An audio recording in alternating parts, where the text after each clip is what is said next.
বন্ধুরা, আমি এখন চলে এসেছি অন্ধ্রপ্রদেশের বিশাখাপত্তনম স্টেশনে। প্ল্যাটফর্মের ভিতরে চারদিকে আপনাদের ঘুরিয়ে দেখাচ্ছি। বিবেক এক্সপ্রেস দাঁড়িয়ে আছে, এই ট্রেনে আমি এসেছি।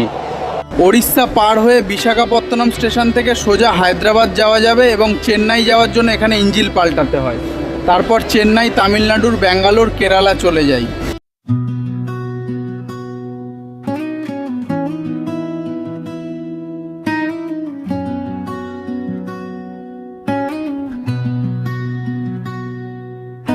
এখন আমি বিবেক এক্সপ্রেসের এসি কোচের ভেতর থেকে বাইরের দৃশ্যটা দেখাচ্ছি। দেখেন বিশাখাপত্তনম স্টেশন প্ল্যাটফর্মের দৃশ্যটা কেমন লাগছে। আমাদের ট্রেন এখন ইঞ্জিল পাল্টিয়ে হচ্ছে তামিলনাড়ুর দিকে রওনা লাগছে।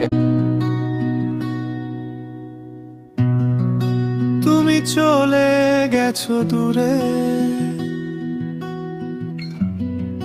রয়ে গেছে স্মৃতি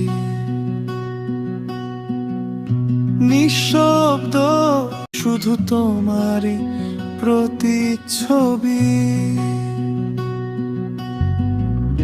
যে পথে হাত ধরে চলেছিলে একদিন, সেই পথে আজও খুঁজি হারানো সে। বন্ধুরা, ভিডিওটা আপনাদের কেমন লাগলো কমেন্টে অবশ্যই বলবেন। এরকম মজাদার ভিডিও পেতে আমার সঙ্গে যুক্ত থাকবেন। ফেসবুক থেকে দেখে থাকলে ফলো করবেন, ইউটিউব থেকে দেখলে সাবস্ক্রাইব করবেন।